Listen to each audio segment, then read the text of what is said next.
So we're here to celebrating the 20th anniversary of the premiere performance of my second symphony, The Lion of Panjshir, in February 2004. And with me is my old friend, Dr. Harlan Parker, who conducted the premiere here. We're here at the Peabody Conservatory, and he conducted the Peabody Wind Ensemble with narrator Harlan, who had been the Afghan ambassador to the U.S. and at the time of the premiere had moved to Tokyo, and he was the Afghan ambassador to Japan. Harlan, before we get started, I thought I'd mention, I don't know if you're aware of this, he had cancer, and he passed away. I think you mentioned that a few years ago. Yeah. In 2015, he passed away. Yeah. Way too young. Way too young. So I've dedicated this, and whatever I've been doing to mark the 20th anniversary is dedicated to the memory of Harlan. So, how this all started, I think you know, or maybe you don't, how this whole thing started in my head. Yeah. Long before you got involved. Right. I was hoping you would get involved. Yeah. I wasn't sure. My girlfriend at the time and I, you met her, I'm sure, that night. We were watching TV, and we happened to be watching National Geographic, and Sebastian Younger, who was at the premiere also. Right. He was doing his thing in Afghanistan, and he was there to show the world Ahmad Shah Massoud, who I had not heard of. And the more he was talking about him, and the more I was learning about him through this TV show, I kept looking over at Donna, and I thought, well, I keep up with current affairs more than most people.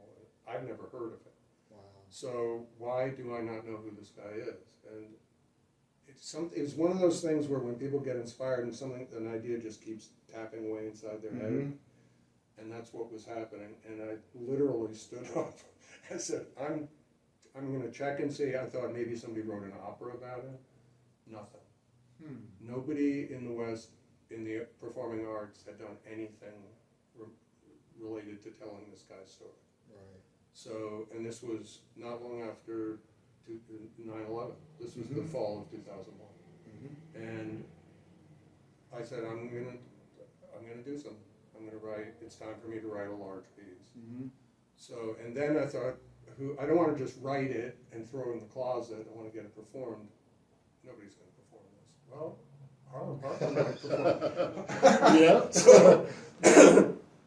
So that's when I got in touch with you, and maybe you can pick up a little bit. What were your reactions? Do you remember when I first brought this up? Well, when you first brought it up, I was just like you, who is this guy? Right. And so I went and looked on what I could find, because that was before the vast online library that we have now, but I looked to see what I could find. I knew your music, I knew your style, and it's like, let's go for it. And then I think you mentioned trying to get the ambassador to narrate, or did that come later? My memory's kind of fuzzy because it's been a while. Well, at this point, I knew I had to get things in order. Like, if I'm not going to get a performance, then there's no point. Right.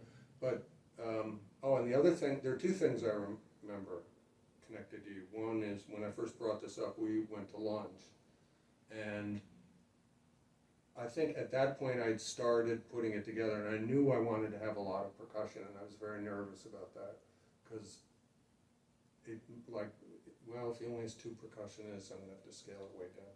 So you probably don't remember this, but we were eating lunch, and I said, well, how many percussionists do you have this year? And you answered, how many do you need? Yeah. That was one of those things that was very important to me, because I thought it was one of those things that immediately felt, it's like fate determined that everything about this event was going to be perfect. And that was one of those things. I thought, I need 6 percussionists, maybe 7, and he can do it. Yeah. And you did. Yeah. So, and the other thing is, when the score was completed, I brought it over to your house. You live in Phoenix? Yeah, we live in there. We lived there. Yeah, we were still. Yeah, we had just moved up there. We still live there. Okay. Yeah, I remember a super nice house, and we were in your kitchen. And I've told this story so many times to people. The people who don't read music, they particularly are impressed by this. Yeah. You opened it up and you went page by page. Do you remember that? Yeah. The whole score, and you looked at each page, and I'm standing there thinking, I couldn't take it, because I thought, he's going to be honest with me, and if it's garbage, he'll tell me. Right. And you got to the last page and you nodded your head and said, okay, we can do this. Yeah. And that was that. Yep. So Yeah. but that was the music side. Then I had Right. to get, so that whole story, which in order to save time here, I'll go into that another time. Yeah. Where Harlan got in touch with me. Because Yes. I got in touch, I contacted a bunch of places, nobody responded. Right. Then I thought, well, okay, I tried. And then one day I got a phone call from Harlan, and that's a whole story in and of itself. Right. But once, Right. that was another thing that fell into place. Right. And Yep. once and at that time he was the guy, the Afghan, the title wasn't officially ambassador, but that's what he was. That's what he did. And they had this office down on, near K Street in DC. Yeah. And I went down there and, well, I'll tell this part. He was so into this project, he wanted his schedule cleared. And this was at a time when Afghanistan, the United States, big news story, Yeah. 9/11 was Yeah. so recent. Yeah. And who am I? I mean, and it was Dr. Gaines this and Dr. Gaines that. Yeah. And I walk in, I don't know what I'm doing there. My dad loved this story. There was a point where somebody from I don't know if it was the Secretary of State, but somebody from the Department of State this woman came in, and she said, whoever was on the phone, and he got really angry. And he said, can't you see Dr. Gaines is here? Tell him whatever. And I thought, I'm destroying world diplomacy. Right. World peace is my fault. That's when I realized this thing, well, I didn't realize just how big it was going to get. Yeah. When Ann Garside. And Garside got involved, and we reserved. What I remember, it was going to be 10 people at dinner. We had the dinner because of Hamid Karzai's brother owns the Helmand. Is it still there? It's still there. I was actually thinking about you the other night because we have had an external review committee for large ensembles, and we went there for dinner. Oh, excellent. And I was looking around going, because I'd been there a couple times since then, but I knew we were going to meet. Right. And I was looking around going, yeah, we had this whole room full. Because we started with 10 and we ended up with like the whole room, the whole restaurant, except for the little spot where you first walk in. Right. That whole back room was full. Paul Sarbanes was there. Yep, Paul Sarbanes was there. I remember I got there, since we're talking about that, this was before the concert. Mm-hmm. Yeah, Dinner right. before Reception, the dinner, concert. and then we all walked to the, right. Yeah. I got there early, and Dr. Sirota and his wife were already there. Yeah. And I was a little surprised, and I poked my head in, and I was still, even after everything went on, all the work Ann Garside did, all the publicity, Yeah. the New York Times was calling, Baltimore Sun, Washington Post, I thought, I just wanted to get the piece performed. Right. I had no idea. None of us did. Right. And that's right. So I stuck my head in and I saw Dr. Sirota, and I was so apologetic. I said, I'm sorry for all the hubbub. And his eyes went like this, and he goes, no, hubbub is good. Yeah. Yeah. Hubbub Absolutely. is good. Yep. So I felt like I really did something for Peabody. Yep. And You I wasn't did. expecting that. You did. Tell me about when you started rehearsing it. With the kids? Oh, when I started rehearsing it with the kids, it's always Did you explain to them like the background? Yes. Yes, and whenever we do new music, and I told them that we're having a very special guest as the narrator and all of that, and we talked about how he didn't really read music, is that right? Yeah. And so I had to be sure to Cue him in and all that, great. and that was fine. And they were like, and he took this from folk songs? There was that kind of idea. And I said, no, this is all original. One part. What was at that time their national anthem? Their national anthem, at the right. very end. Right, at the very end was, but everything else in the middle was all original compositions, and they were really impressed. And there was buy-in. I mean, I usually get a lot of good buy-in, but it was a more immediate buy-in with That's the group. cool. I didn't know that. Yeah, there was more immediate, because usually kids will either buy in right away or you pull them kicking and screaming, and then by the time we get to the concert, they're like, this is all right. Yeah. And with that piece, it was like, this is all right. They From played the outset. I remember I stuck my head in at the dress rehearsal, and particularly the percussionists, but everybody played like they were really, like it, I'm gonna start choking up here. It meant almost as much to them as it Yeah. did to me. It meant something to them, that's for Yeah. sure. That's cool. That's for sure, yeah. And how much rehearsal did you get with Harlan? I don't remember. I think we got the dress rehearsal and one more. I think we had a regular rehearsal and then the dress. Right. I think we had 2 rehearsals with him. And he took, this whole thing meant even, well, obviously, because of his Yeah. relationship, but Right. it just took so much off my shoulders and made the project so much bigger because he took it on Yeah. himself. Yeah. What was it working with It him? was amazing. He was the gentleman. Yeah. I mean, and he was very complimentary and positive and grateful. I mean, it was just a wonderful experience for everybody. He remained, and others did too in that community, shocked that an American went to the trouble to do this. Yeah. So that meant a lot to me.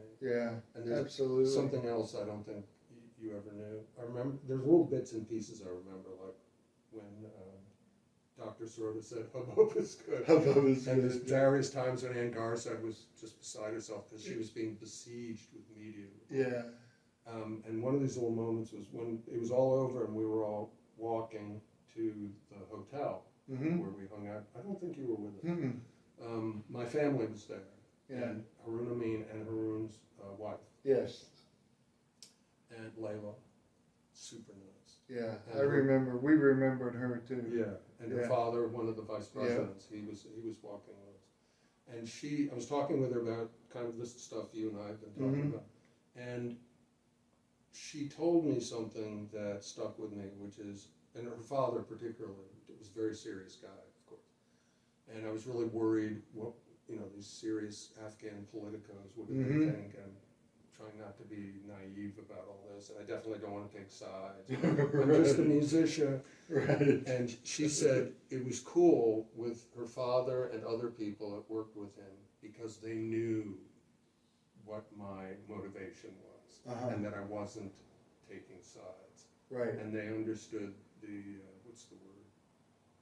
Genuine sincerity. Uh-huh. I wasn't doing it for some there was no ulterior motive Right. that I had. Right. And Right. that meant a lot to me. Yeah. Yeah. That's fantastic. It was. And did we leave anything out? I want to mention Ann Garside again because I don't think yeah. the experience would have been Peabody's public information officer, who's been pleasantly retired Yes. in the UK for quite Yes. a while now. Yes. Yes. I have not been, at the reception, for example, the Voice of America was there, Radio Free Europe was Mhm. there, people were pulling this. I'm told there was a reception afterwards, but I didn't, by the time I was able to actually reach one of the tables, all the food was gone. Yeah. I was talking to people like this for probably an hour, Yeah.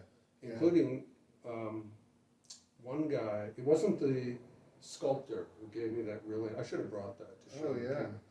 I still have it, of course. Cool. And did we do that presentation on stage or at the dinner? At the We did it dinner, at I the think. dinner. Yeah, I think we did it at the dinner. Yeah, that meant a lot.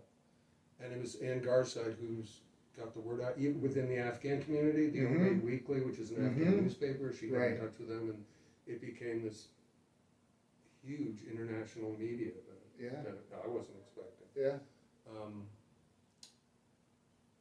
Yeah, I remember we also did a piece by Sam Adler, and Sam was yes, yes. here. Remember that? Oh yeah, he wrote a piece for Euphonium and Marimba. I'd had the score since high school. Oh, I was so wow. excited about that. I brought it and he signed it. It's Oh, very- cool. Yeah. Cool. That Yeah. was my fanboy part of the evening.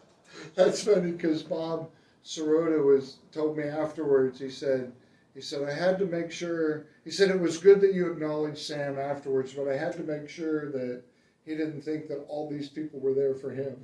That's funny. But I'm glad you brought that up by coincidence. That was an important part of the whole experience. Yeah. It just happened that because Samuel Adler was there, Yes. the whole Peabody composition faculty was there. Was there. To see, Right.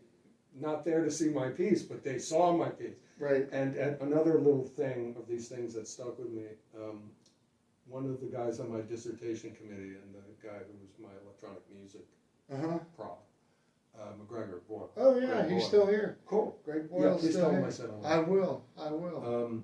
He was sitting, Don and I were sitting on the aisle here, and Greg was kind of on the aisle over here with all the composition guys. Nicholas Maw was on the faculty at that Nick time. Maw was here. Yeah. And this look on his face, I'll never forget. He had the wide eyes that a lot of people did because they couldn't believe what was going on. Right. And I almost said halftime. At intermission, he looked over. He saw that I was sitting there, and he looked over and he said, "What the hell is going on here?" He didn't know. Yeah. And yeah. I had to. That's one of those moments where I felt like I just don't want to be here. I was really. I wasn't used to that kind of attention, obviously. Right. So I told him what was going on. But everybody, and then at the end, something I need to point out. I don't know if you could tell up on the podium. There were Afghans, Mujahideen from Afghanistan, who were now a lot of them were taxi drivers in Baltimore. They were scattered around the audience with the vests and the popcorn. Oh and yeah, the flat yeah, hat. yeah. They had. I saw a couple of them had tears coming down. Yeah. Oh, that's great. And that was a moment that I remember. And one thing I was joking about with my parents was that it was difficult to get a taxi in Baltimore that night. Because they were all at this gig. there. Yeah. One thing that, I don't remember who told me this, but it seems plausible for sure, is that was, at that time at least, the largest audience the Wind Ensemble had ever Yes, had. it was, because it was full. It was full. It was full. There was no room. That's No amazing. room at the end. Yeah, and that, because, I feel about bands and Wind Ensembles, and I was really happy. Yeah. And people, Alyssa Bowlby sang that Yes, super the high. That was Adler's Snow piece. Tracks. That was Adler's piece. Right, Snow so they Tracks got for to high see her do soprano. that. Yeah. Cool. That was cool. Yeah. And I remember the security. Do you remember anything about the security? No, I thought I thought there was going to be a lot more than there was. Well, our security, Peabody's security people got in touch with Harun's security people I didn't know. and the other security and they said, "Oh, we're so relieved because they're bringing their own security." The Afghans. The Afghans had their own security there, so Good. we basically just had the head and the second guy were there, and they were just helping manage everything. From Peabody or From Dept? Peabody, the Peabody security folks, because Okay. we hadn't joined forces with the Hopkins security yet. Right. But I remember that, and they were like, "Oh, we don't have enough security to manage all these." No. You know, That was everything something I was thinking about, but that's not something that I had to responsibility Right, for. that wasn't your response, and they were just telling me so that I knew. It wasn't. Excellent. And you weren't worried about anything? No, I not was. at all. I never talked about You were this. worried a little bit? Worried Yeah. sick. Oh, Like knots in my wow. stomach because of Wow. everything that had gone Yeah, on. yeah. And I thought, I was imagining all these black limousines and Right. guys with AR-15s walking around. Right. And then when we went to the Right. dinner and we showed up here at Right. Friedberg Hall, okay, It was all just, nothing, like Yeah. a normal concert, which Yeah. is the way you want it. which is the way you wanted And it. everything went off without a hit. Yeah, yeah, So, absolutely. Yeah, it was, of my career at Peabody, which this is my 33rd year, it was definitely in the top 2% of highlights of my career. So, that's great. Yeah, It was unique. It was in the top 1 for me. yeah. Not 1%, top Top 1. one, right. Yeah, it was just an amazing event, amazing piece, and I was Yeah. told later also, I don't know if I told you this, that somebody from, not Radio Free Europe, or maybe somebody from Voice of America, said that for that period, the week of that gig, I was the most talked about American in Kabul. wow, Yeah, that's kind of cool. that was very cool. Yeah. I don't know if it's true, but it's Right, amazing. it's cool. It's Yeah, it's very amazing. And then fast forward in 2011, I think it was, We did it performed without the again. narrator. Yeah, and that was a totally different experience. And Totally you told me afterwards it was more like, and this was super interesting, you said it was more like a chamber Yeah. music performance. Yeah. Yeah, Yeah. very different. Yeah. Um, Because of how you orchestrated it. You know, the orchestration were right. smaller sections that rotated around. Yeah, I didn't want to have a lot of quote band sound, Right, you know, where you have right. 50 trumpets playing at once, Right, that kind. You know right, what I mean? You know what I right. mean? Yeah. And It was definitely a wind ensemble piece. yeah, Versus and then a band piece. yeah, at the end, you notice I threw. There was another one of these little moments that stuck with me. One of the percussionists, bless her heart, if I remember right, she was either bass drum and gong or bass drum and cymbal, but it was two instruments Mm-hmm. playing backwards. Mm-hmm. Do you recall that? I remember she that, had to yeah. play two instruments. Because Right. we still, even though there was this incredible back line of percussionists, Right. we didn't have and she was going like this. Yeah. Yeah. That, I just got such a kick out of watching Yeah. that. It was such a Yeah. great performance to watch. Yeah. From the It audience. was visually appealing. Yeah. Yeah. Yes, it was. And I think that's a wrap. Thank you so much for everything You're you welcome. did and everything you've done for my music in It's general. my pleasure. It's Thank you. Great to see you again. Great to see you too.